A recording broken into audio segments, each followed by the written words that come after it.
Hello, Year 10. Congratulations on having completed your mock exams. Understandably, writing about poetry under time conditions is challenging, and so don't worry too much. If you tried your best, then great. I'm just going to share with you some techniques of how I would go about the exam. And it's going to start with things like annotating the poem closely, reading the questions closely, and with that, you'll reinforce some techniques about poetry, and also hopefully start to think about having a cohesive plan. Because, yeah, although you only have 1 hour and 15 minutes, there is time to put together a sequence of like coherent ideas, and it's very important that you do plan your sections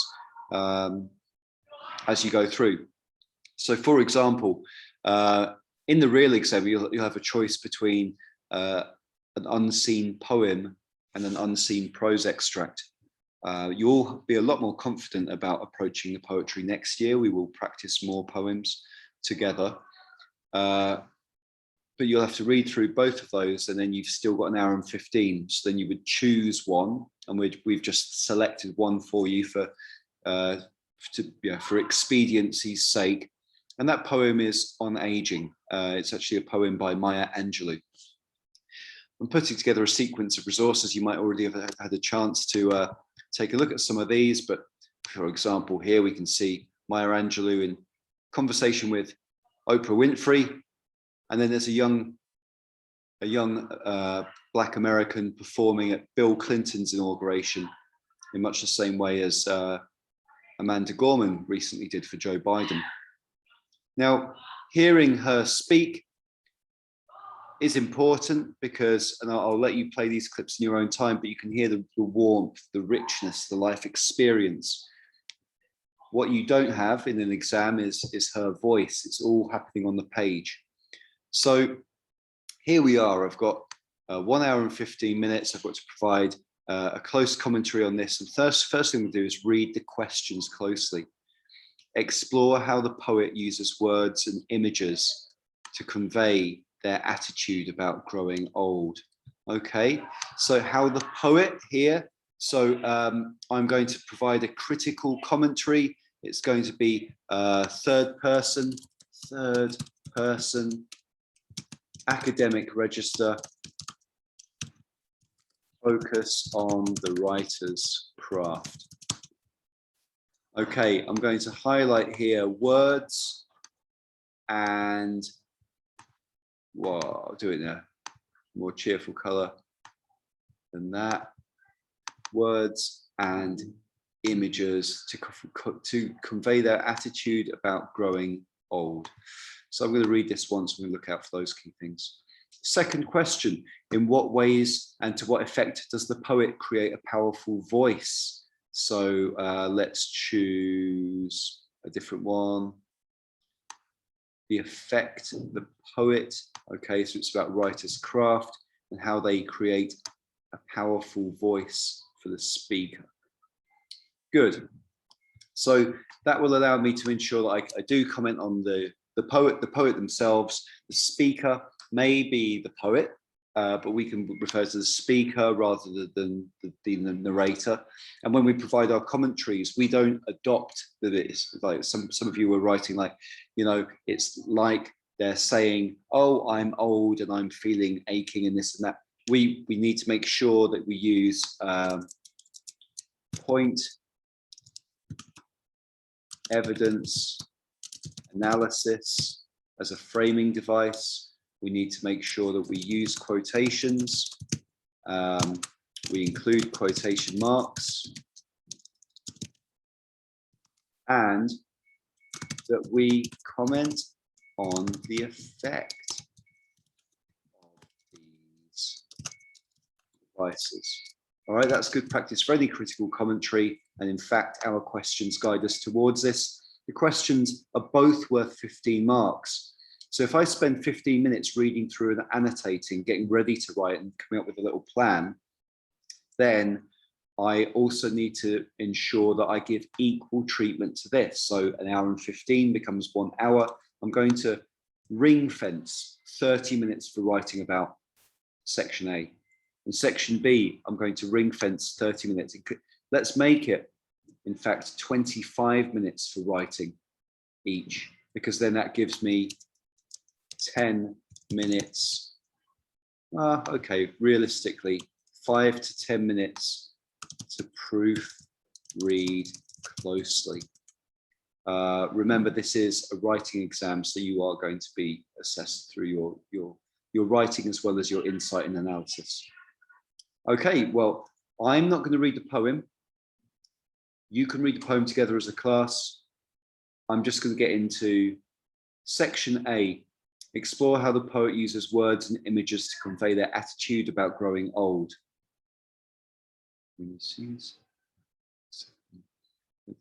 Chattering and listening to myself. Okay. So the speaker is in conversation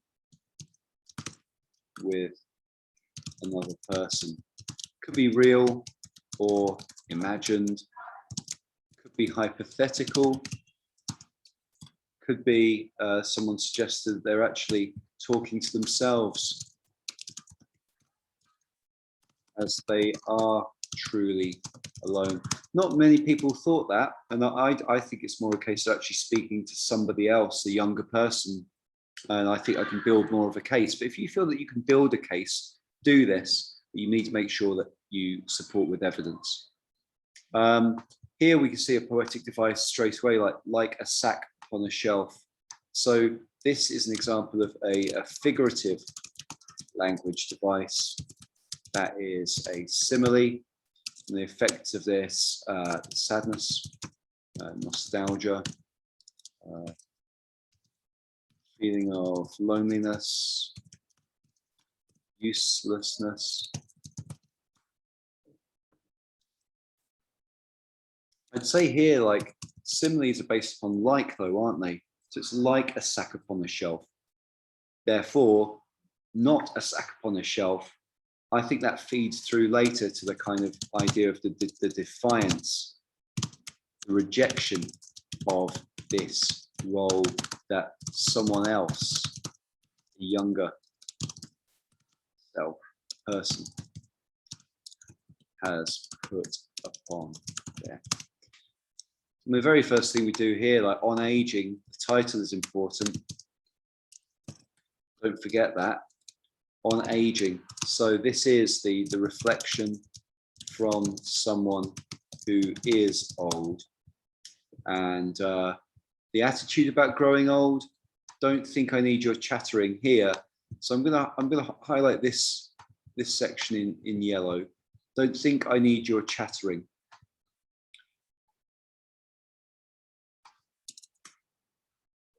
There is a sense of indignance.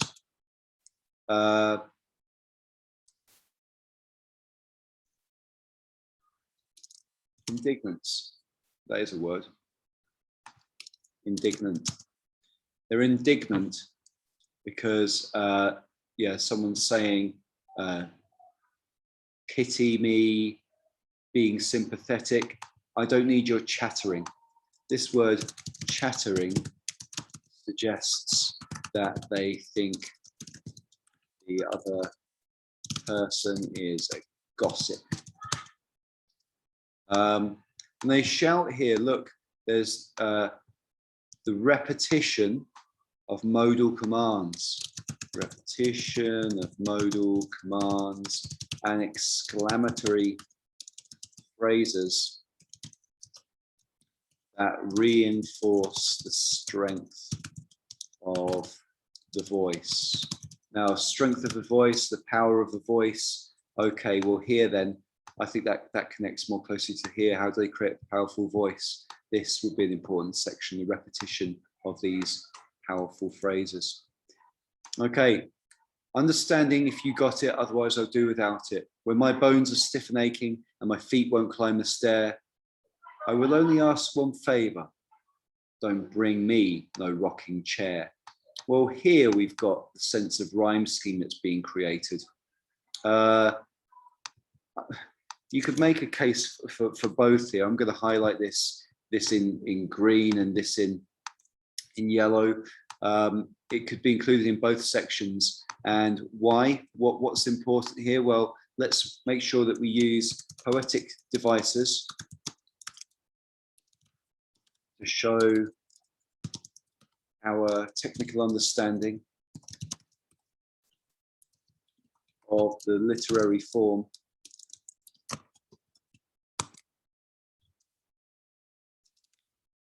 Rhyme scheme is part of structure, and here there is emphasis and momentum built through the use of rhyme. Right? So it's strident and purposeful and creates a flow, and therefore they're not, oh, and sad, and oh, we can't possibly go on. So I think you could use that there. Another technique, you might not know this one, I don't know, but look here, we've got when my bones are stiff and aching and my feet won't climb the stairs. Oh, actually, forget that. Don't worry about it. When you see me walking, stumbling, don't study and get it wrong. So there's listing here for effect. Okay, I've got my order round, but mixed up. But there's like listing for effect. Emotive language, words and images. Words and images are tied to aspects, physical aspects of growing old. And slowing down.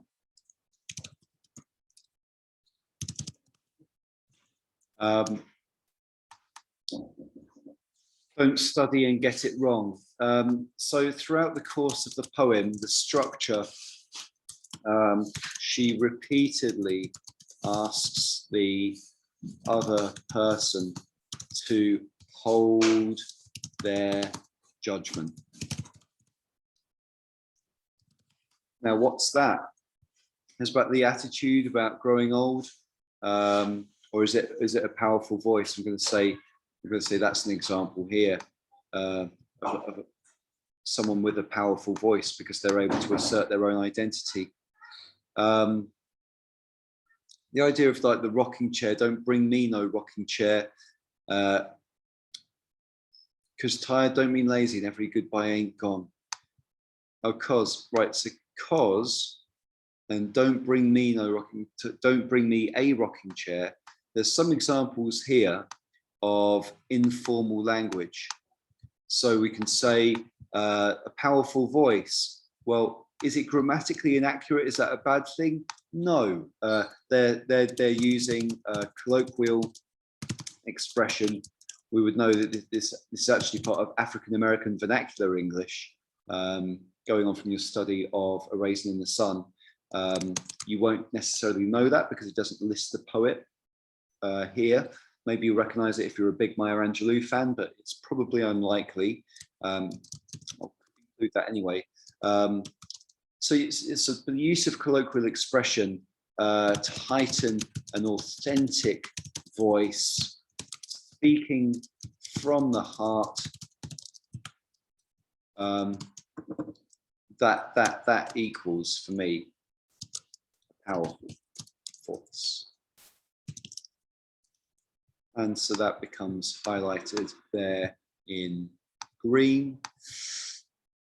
Because tired don't mean lazy. I'm the same person was back then, a little less hair, a little less chin.